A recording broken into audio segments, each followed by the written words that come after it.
بسم اللہ الرحمن الرحیم۔ میرے عزیز ہم وطنوں، السلام علیکم ورحمۃ اللہ وبرکاتہ۔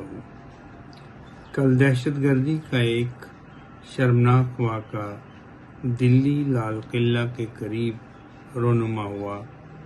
بہت سارے لوگ جاں بحق ہوئے اور 20 سے قریب لوگ زخمی ہیں، جو اس وقت موت و حیات کی کشمکش میں ہیں۔ جموں کشمیر کا ہر فرد اس حرکت کی مذمت کرتا ہے، کیونکہ ہم یہ سمجھتے ہیں کہ کسی بے گناہ کا قتل پوری انسانیت کا قتل ہے۔ جموں کشمیر کے تمام لوگ بلا لحاظ مذہب و ملت سوگوار خاندانوں سے ہمدردی کا اظہار کرتے ہوئے انہیں یہ یقین دلاتے ہیں کہ آپ لوگوں کی تکلیف سے ہم بے حد رنجیدہ ہے۔